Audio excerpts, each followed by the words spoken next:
இயேசு கிறிஸ்துவின் இனிய நாமத்தில் வாழ்த்துக்கள். சங்கீதம் 51 அதிகாரத்திலே ஒரு பின்மாற்றத்தில் விழுந்த ஒரு மனிதன் எப்படியாய் மீண்டும் அந்த முந்தைய நிலையை தேவனிடத்தில் பெற்றுக்கொள்ளுகிறான் என்பதற்கு தாவீது போதிக்கிற ஒரு சில வழிமுறைகளை குறித்து இந்த சங்கீத பகுதியிலே நாம் பார்க்க முடிகிறது. முதலிலே அவர் ஒரு காரியத்தை தேவனிடத்தில் ஒத்துக்கொள்ளுகிறார். என் பாவங்கள் எப்பொழுதும் எனக்கு முன்பாக நிற்கிறது என்று சொல்லுகிறவர், என் தாய் என்னை பாவத்தில் கற்பந்தரித்தாள் என்று துர்க்குணத்தில் உருவானேன் என்று சொல்லுகிறார். அவருடைய தாயை மாத்திரம் அவர் குறிக்கவில்லை, முந்தின மனிதனாகிய ஆதாமை அது குறிக்கக்கூடியதாக, ஏவாளை குறிக்கக்கூடியதாக இருக்கிறது. அவர்கள் நிமித்தமாக இந்த உலகத்திலே அவர்களுடைய இருதயத்திலே பாவம் திணிக்கப்பட்ட பொழுது, கீழ்ப்படியாமை திணிக்கப்பட்ட பொழுது, தீமைகள் திணிக்கப்பட்ட பொழுது, இச்சைகள் திணிக்கப்பட்ட பொழுது, அது வழி வழியாக அவைகள் கடந்து வந்து இந்த நாள் வரையிலும் என்னையும் கூட அது பாதிக்கக்கூடியதாய் மாறிவிட்டது. அதனால்தான் நான் துர்க்குணத்தில் பிறந்திருக்கிறேன் என்று சொல்லி இங்கே தாவீது சொல்லுகிறான். பவுல் சொல்லுகிறது போல, எல்லா மனிதரும் பாவம் செய்து தேவ மகிமையற்றவர்களாகி இது நிமித்தமாக மண்ணிலிருந்து எடுக்கப்பட்ட மனிதன் மண்ணுக்கு திரும்பும்படியான பாவத்தின் தண்டனையாகிய அந்த மரணத்திற்கு அவன் பாத்திரவானாய் மாறிவிடுகிறான் என்பதை, இப்பொழுது என்னுடைய நிலைமை ஆண்டவரே, நான் சிறுவயதிலிருந்தே பாவம் செய்து வருகிறேன், சிறுவயதிலிருந்தே நான் விழுந்து எழுந்து வருகிறேன், இப்பொழுதும் ஒரு பாவத்திலே நான் விழுந்திருக்கிறேன் ஆண்டவரே, என் தாய் என்னை பாவத்தில் கற்பந்தரித்திருக்கிறபடினாலே என்னுடைய அவல நிலையில் நான் இருக்கிறேன் ஆண்டவரே. ஆனாலும் இப்பொழுது நான் செய்ய விரும்புகிற ஒரு காரியம், உமது கிருபையின் படியையும் உமது மிகுந்த இரக்கங்களின் படியையும் நான் உம்மிடத்தில் வந்தேன் என்று சொன்னால், என்னிடத்தில் ஒரு பாவ மன்னிப்பை நீர் ஏற்படுத்தி பாவத்தை கழுவி சுத்திகரித்து எனக்கு முந்தைய நிலைமையை நீர் தர முடியும் என்பதை உணர்ந்தவராக, தகுதியில்லாத என்னை நேசிக்கிற அந்த அன்பாகிய கிருபையை நம்பி வந்திருக்கிறேன். மிகுந்த இரக்கங்களை மனிதர்கள் காட்ட முடியாத அத்தனை இரக்கங்களையும் காட்டக்கூடிய உம்மை நான் நம்பி வந்திருக்கிறேன். எனக்கு பாவ மன்னிப்பை தாரும், எனக்கு பாவத்திலிருந்து சுத்திகரிப்பை தாரும், எனக்கு முந்தின நிலைமையை தாரும் என்று இங்கே தாவீது ஜெபிக்கிறதை நாம் பார்க்கிறோம். முந்தைய நிலைமை அதை அடைவதற்கு தாவீது ஆண்டவரிடத்தில் கேட்கிற காரியங்கள் என்னென்னு சொல்லி பார்த்தோம் என்று சொன்னால், முதல் ஆண்டவர்கிட்ட கேட்கிறார், சிருஷ்டிகரே, என்னுடைய உள்ளத்திலே நீர் சுத்த இருதயத்தை என்னிலே சிருஷ்டியும், ஒரு நவமான இருதயத்தை எனக்கு தாரும். ஒரு கல்லான இருதயமாக இருந்த என் வாழ்வில் கல்லான இருதயத்தை எடுத்து போட்டுவிட்டு ஒரு நொறுங்குண்டதுமான ஒரு இருதயம், கரையக்கூடிய ஒரு இருதயத்தை தாரும் ஆண்டவரே.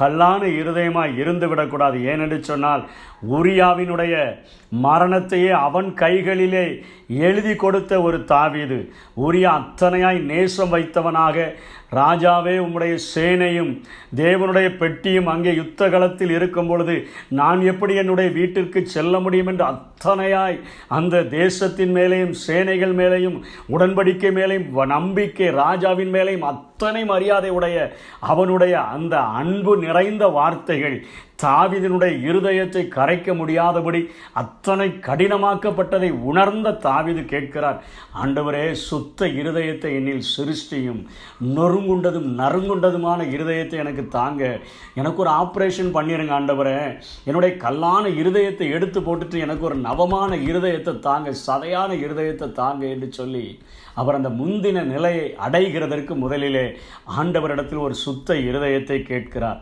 இரண்டாவது கேட்கிறார், உமது சமூகத்தை விட்டு என்னை தள்ளாமலும் உமது பரிசுத்த ஆவியை என்னை விட்டு எடுத்துக்கொள்ளாமலும் இரும் என்று கேட்கிறார். பரிசுத்த ஆவியானவரை எதற்கென்று இயேசு கிறிஸ்துவை சொல்லுகிறார், சத்திய ஆவியாகிய தேற்றரவாளன் உங்களிடத்தில் வரும்பொழுது அவர் வந்து பாவத்தை குறித்தும் நீதியை குறித்தும் நியாய தீர்ப்பை குறித்தும் கண்டித்து உணர்த்துவார். நம்முடைய வாழ்க்கையில் நாம் தாறுமாறாக ஓடிவிடாதபடி, தவறான பாதைகளிலே சென்று விடாதபடி, தேவனுக்கு பிரியமில்லாத வழிகளிலே நடந்து விடாதபடி, வழி இதுவே, இதிலே நடவுங்கள் என்று பாவத்தை குறித்தும், நீதி இதுதான், இதைதான் செய்ய வேண்டும் என்று நீதியை குறித்தும், நியாய தீர்ப்பு என்று ஒன்று இருக்கிறது என்கிற ஒரு பயத்தை நம்முடைய உள்ளத்திலே அடிக்கடி உருவாக்குகிற ஒரு ஆவியானவரை நான் இழந்து விட்டது போல் இருக்கிறேன் ஆண்டவரே, அவரை எனக்கு திரும்ப தாங்க, உமது சமூகத்தை விட்டு தள்ளாமலும் உம்முடைய பரிசுத்த ஆவியினை விட்டு எடுத்துக்கொள்ளாமலும் இருங்க, என் வழிகள் தாறுமாறாய் ஓடிவிடக்கூடாது ஆண்டவரே, தாறுமாறாய் நான் நடந்து விடக்கூடாது ஆண்டவரை, சறுக்கி விழுந்து விடக்கூடாது. பரிசுத்த ஆவியானவர் என்னை வழிநடத்த வேண்டும். சுத்த இருதயம் வேண்டும் என்று கேட்கிறார். பரிசுத்த ஆவியானவருடைய வழிநடத்துதலை கேட்கிறார். மூன்றாவது கேட்கிறார், ரட்சிப்பின் சந்தோஷத்தை திரும்ப எனக்கு தர வேண்டும் என்று சொல்லி கேட்கிறார். ரட்சிப்பின் சந்தோஷத்தை நீங்கள் எனக்கு திரும்ப தந்தாதான் இந்த உலகம் தரக்கூடாத சமாதானம், இந்த உலகம் தரக்கூடாத சந்தோஷம், இந்த உலகத்தில் கிடைக்காத ஒரு பேர் ஆனந்தம், இந்த உலகத்தில் கிடைக்காத ஒரு பேர் இன்பம், அதனால நீங்கள் என்னை நிறைச்சிங்கன்னா அந்த ரட்சிப்பின் பாத்திரத்தை நான் என் கைகளில் எடுத்துக்கொண்டு சபையின் நடுவில் நான் துதிப்பேன் ஆண்டவரே. ஏன்னா எனக்கு தெரியும், இந்த உலகத்தில் உள்ள பொன்னை பார்க்கிலும், இந்த உலகத்தில் உள்ள வெள்ளியை பார்க்கிலும் என் ஆத்துமா விலையேறப்பட்டது. அந்த ஆத்துமாவிலே நீர் ஒரு பாவ மன்னிப்பை கட்டளையிட்டு இட்டீர் என்று சொன்னார். எவனுடைய அக்கிரமம் மன்னிக்கப்படுகிறதோ, எவனுடைய பாவம் மூடப்படுகிறதோ அவன்தான் பாக்கியவான். எவனுடைய அக்கிரமத்தை கர்த்தர் எண்ணாது இருக்கிறாரோ, எவனுடைய ஆவியில் கபடம் இல்லாது இருக்கிறதோ அவன்தான் பாக்கியவான், அவன்தான் புண்ணியம் செய்தவன் ஆண்டவரே.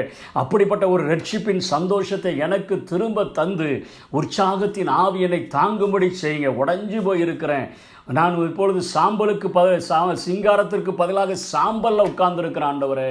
எனக்கு ஒரு உற்சாகத்தின் ஆவியை தந்துருங்க, எனக்கு தந்து விடுங்க. ரட்சிப்பின் சந்தோஷத்தை திரும்ப தாங்க. தேவனுடைய ராஜ்யம் புசிப்பும் குடிப்பும் அல்ல, நீதியும் சமாதானமும் பரிசுத்த ஆவியினால் உண்டாகிற சந்தோஷமாக இருக்கிறது. அந்த சந்தோஷத்தை எனக்கு திரும்ப தாங்க. நான்காவதாக ஒரு காரியத்தை சொல்லுகிறார், பலியை நீர் விரும்புகிறதில்லை, விரும்பினால் செலுத்துவேன், தகன பலிகள் உமக்கு பிரியமானதல்ல. கடைசி வசனத்தில் இந்த அதிகாரத்தில் சொல்கிறார், உம்முடைய சன்னிதானத்திலே காளைகளை வந்து பலியிடுவார்கள். நீர் பாவ மன்னிப்பு எனக்கு கொடுத்து விட்டீர் என்று சொன்னால் அவர் காளைகளை பலியிடுகிறதை பேசுகிறார். இன்றைக்கு நம்முடைய வாழ்க்கையில் சுத்த இருதயத்தை ஆண்டவரிடத்தில் கேட்போம். உன்னத நிலைக்கு வருவதற்கு சுத்த இருதயம் நமக்கு தேவை. பரிசுத்த ஆவியானவருடைய வழி நடத்துதல் தேவை. ரட்சிப்பின் சந்தோஷம் நமக்கு தேவை. உற்சாகத்தின் ஆவி நம்மை தாங்க வேண்டும். கடைசியாக ஒவ்வொரு நாளும் அவருடைய பலிபீடத்தின் அண்டையில் வந்து நின்று, ஆண்டவரே கல்வாரி இரத்தத்தினால் எங்களை கழுவி பரிசுத்தப்படுத்துங்க ஆண்டவரே. ஒவ்வொரு நாளும் உடைய இரத்தம் எங்களை சுத்திகரிக்கட்டும். முந்தின மனிதனாகிய ஆதாமின் நிமித்தமாய் பாவம் உட்பிரவேசித்திருக்க, பிந்தின ஆதாமாகிய நீர் வந்த உம்முடைய இரத்தத்தை சிந்தி மகா பெரிய மீட்பை உண்டு பண்ணினீரே, அந்த மீட்பின் இரத்தத்தின் மூலமாக என் இருதயத்திற்குள்ளாய் நுழைந்திருக்கிற தீமைகள், இச்சைகள், கீழ்ப்படியாமைகள் எல்லாம் கழுவப்படட்டும் ஆண்டவரே.